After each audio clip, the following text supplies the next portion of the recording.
A miter box is used to quickly and accurately cut 45 and 90-degree angles to create perfectly fitting joints. Here's how to build your own miter box. A miter box is comprised of 3 pieces of wood. The bottom is elevated 1/4 of an inch using scrap spacers so that the sides will act as legs to stabilize the miter box when you're cutting. You can make it any length or width that you wish. To assemble the miter box, mark the center of the elevated base on both sides. Using your finger as a gauge, strike a line along the side of the board.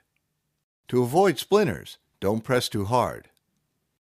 Using the same age-old carpenter's technique, strike a line on the other side of the board.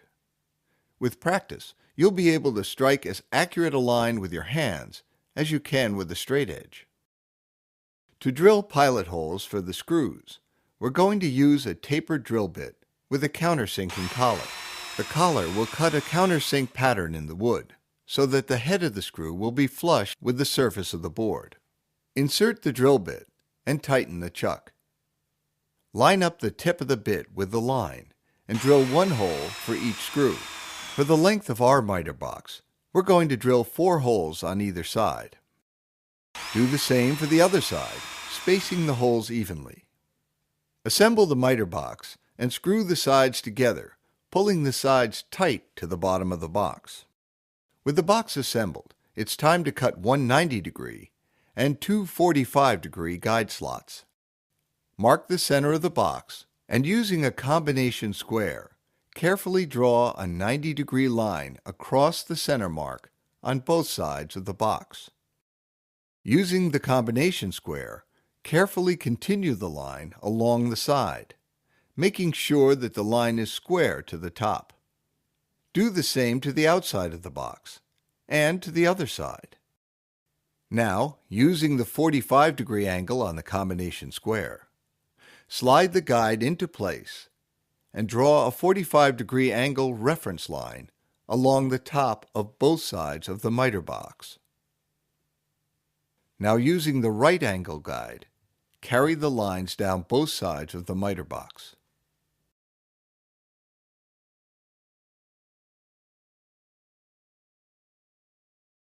Mark off another set of 45-degree angles on the other side of the box using the combination square. Carry the 45-degree cut lines down the side of the miter box, being careful that they are exactly square to the top. Using your finger as a guide, carefully start the cut for the 90-degree angle by pulling the saw back exactly over the pencil line on both sides of the miter box. The accuracy of the slots is very important, so take your time and follow the pencil lines exactly. Continue the 90-degree cut until the saw just touches the bottom of the miter box, and stop. Follow the lines for the first miter angle, stopping when the saw just touches the bottom of the miter box.